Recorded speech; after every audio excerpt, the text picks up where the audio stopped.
I'm Dr. Zaidi. I'm an endocrinologist. Over the last 20 years, I must have treated thousands of patients with hypothyroidism and Hashimoto's thyroiditis. Today, I'll help you to understand the following. Number one, why traditional approach to hypothyroidism and Hashimoto's thyroiditis does not work in a vast majority of patients. Number two, what are the pitfalls in the interpretation of thyroid blood test? Number three, why you keep having symptoms of hypothyroidism even though you are on a combination of T4 and T3 and your blood test is perfectly normal. Number four, what really causes hypothyroidism? Number five, what really causes Hashimoto's thyroiditis? Can we cure it?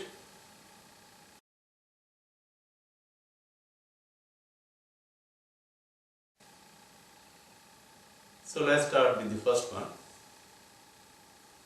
Why traditional approach to hypothyroidism and Hashimoto's thyroiditis does not work for a vast majority of patients. And by the way, traditional medical approach has no treatment for Hashimoto's thyroiditis. So let's get some basic endocrine facts about thyroid in order to understand at a deeper level about the treatment approach. So thyroid gland sits right here, low in your neck, is shaped like a butterfly. It has a right lobe, left lobe, and a bridge in between connecting the two, and the bridge is called isthmus.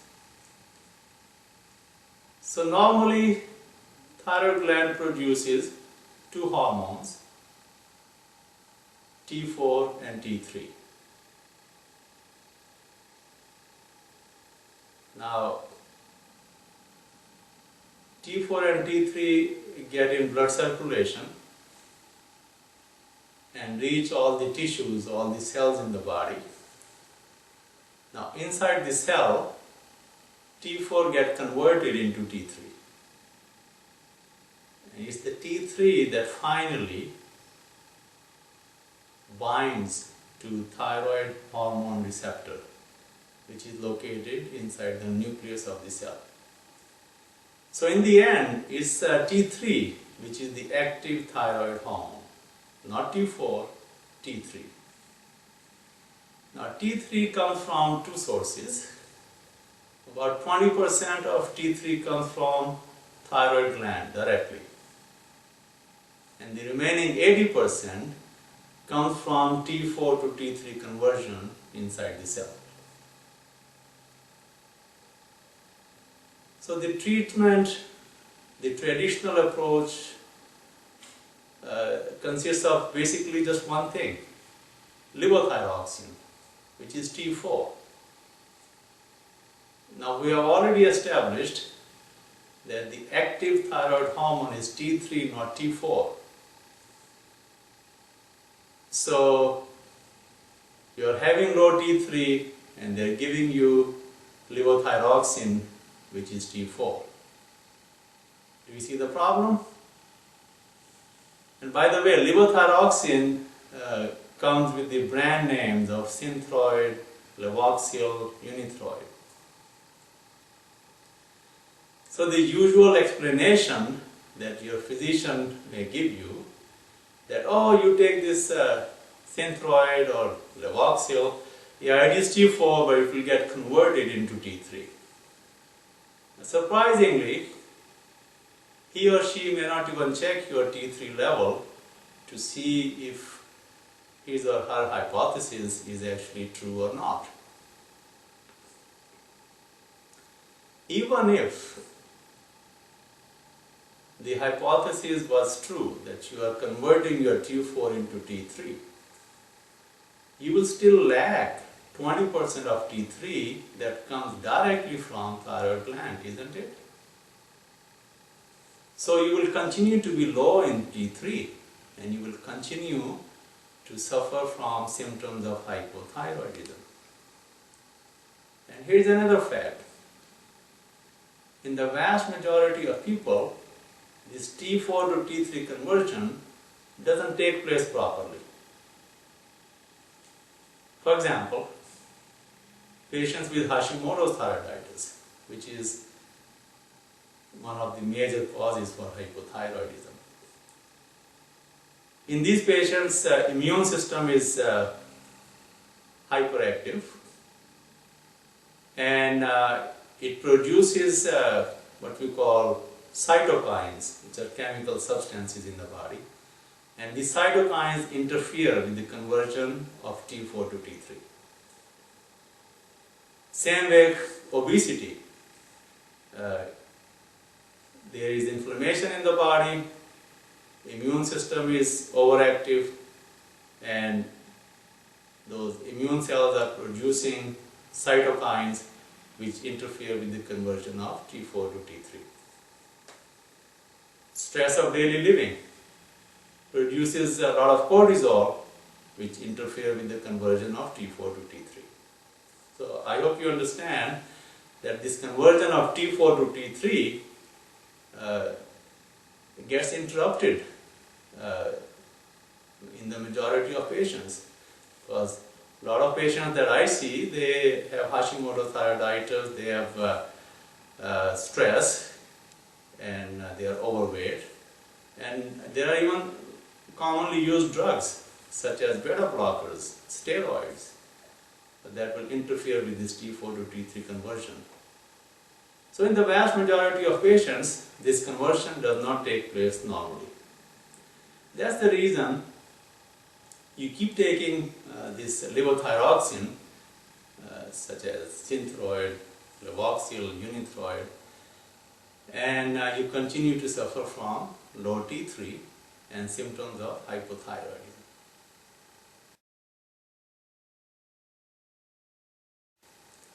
Okay, let's move on.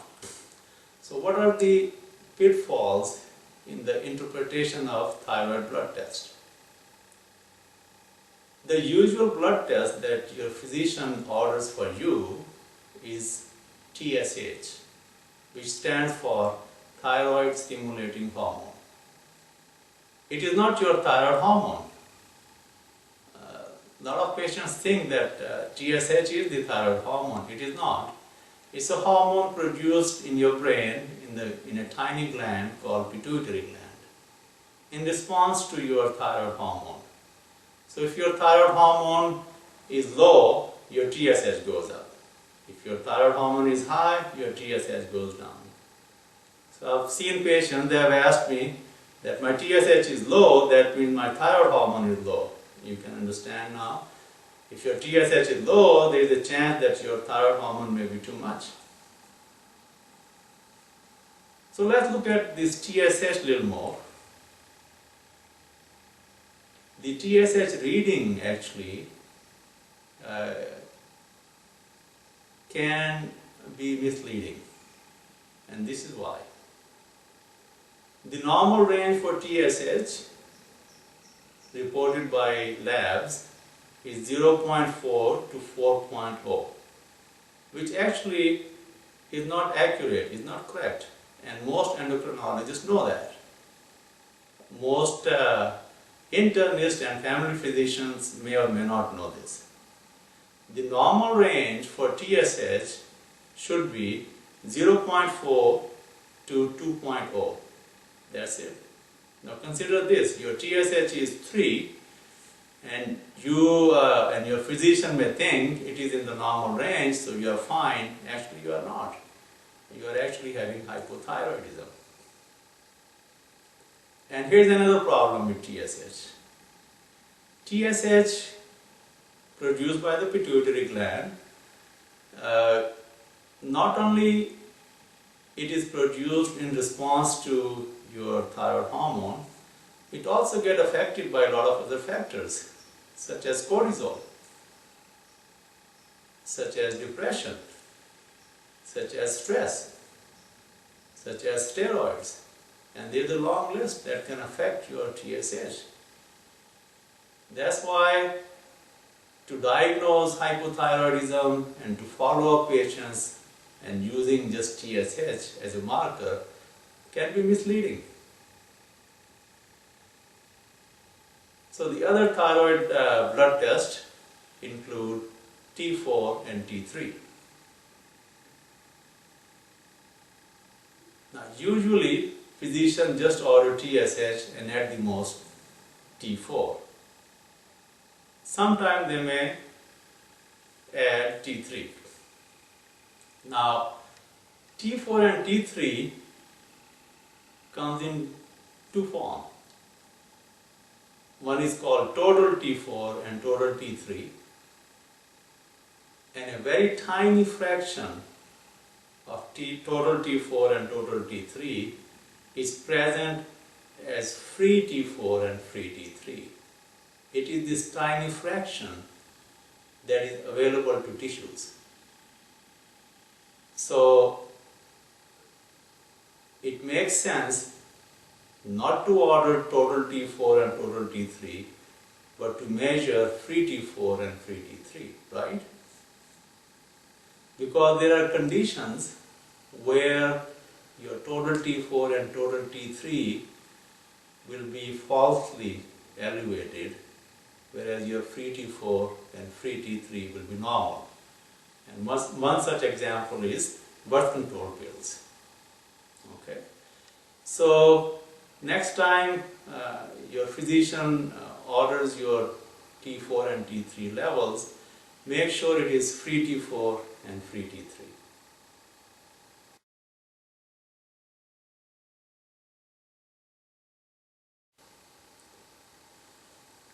So let's move to the next step, that you are seeing a physician who is giving you T4 and T3 combination therapy, and your blood test is looking perfectly normal, but you are still having symptoms of hypothyroidism. And now you and your physician are totally puzzled. What's going on? In these cases, this is what I have seen in my patients, and I see a lot of patients like this. The normal range for free T3 is quite wide, and you may be in the low normal range of that free T3.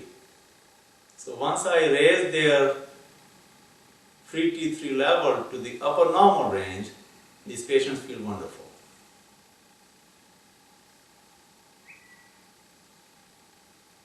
Two, you may be having other medical problems which mimic hypothyroidism. One example is vitamin B12 deficiency, which is very common in patients who have Hashimoto thyroiditis, very common in people who are vegetarian. Now, vitamin B12 deficiency will cause fatigue, will cause weight gain, and will cause thinning of hair. Three most common symptoms I see in my patient with hypothyroidism. Or you may be having vitamin D deficiency, which is an extremely common medical disorder, and physicians usually don't even order vitamin D level, so it remains undiagnosed. So you may be having vitamin D deficiency. Or you may be having a lot of other medical conditions such as adrenal insufficiency, adrenal fatigue, and there are a lot of mineral deficiencies such as magnesium deficiency, and it causes symptoms which are very much similar to symptoms of hypothyroidism. So now you can see that your symptoms of hypothyroidism are not caused just by hypothyroidism.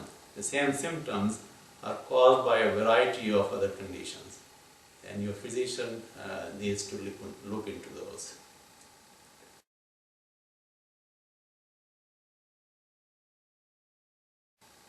really causes hypothyroidism?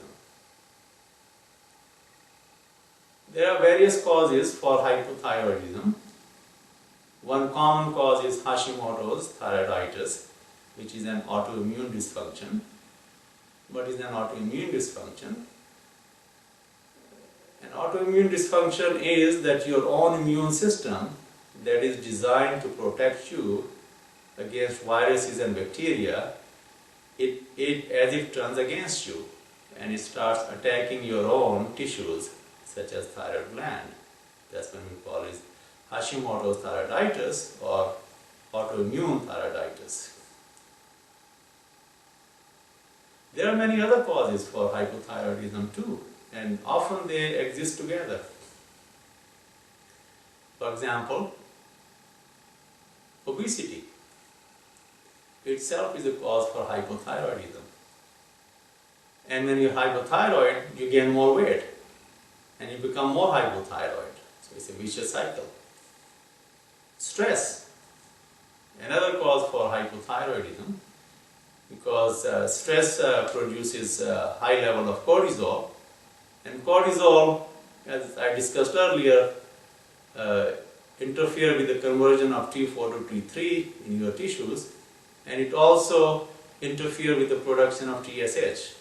Net result, you become hypothyroid. And sometimes it's our eating habits. If you eat too much soy, for example, you become hypothyroid. So you can see there's a wide variety of causes of hypothyroidism, and often they coexist in the same patient.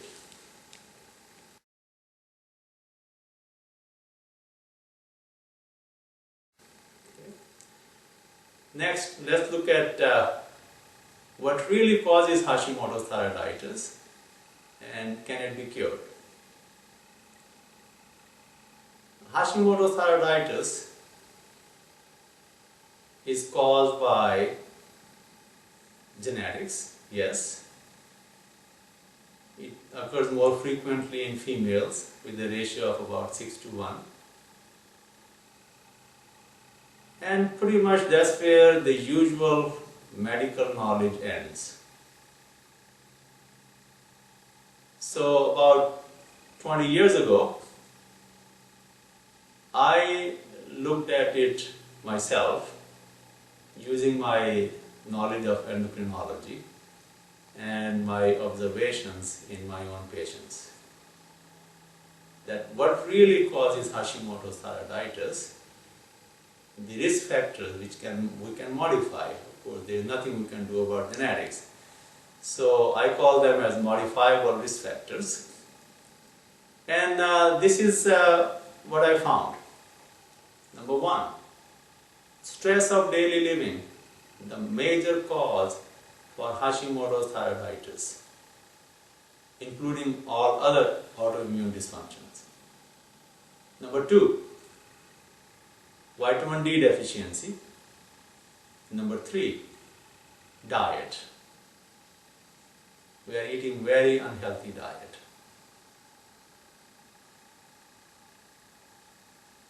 So I got this strategy where I developed my own diet, and it is not your usual gluten-free diet. I'm seeing patients who've been gluten-free for several months or even for years, and they're still having Hashimoto's thyroiditis. So the diet that I have is, and actually gluten-free diet that you buy from supermarkets is often loaded with a lot of corn, a lot of rice, and a lot of other unhealthy products. So the diet that I have is a comprehensive diet. It's not a tunnel vision diet, and it's a healthy diet, and it comprises of real food items. Vitamin D deficiency is extremely common. It's probably one of the commonest medical disorder we humans are facing today. And actually vitamin D is not a vitamin, it's a hormone. and it affects almost every cell in your body. Hormone D is important for the normal functioning of immune system. So when you are low in hormone D, you are at very high risk for developing autoimmune dysfunction.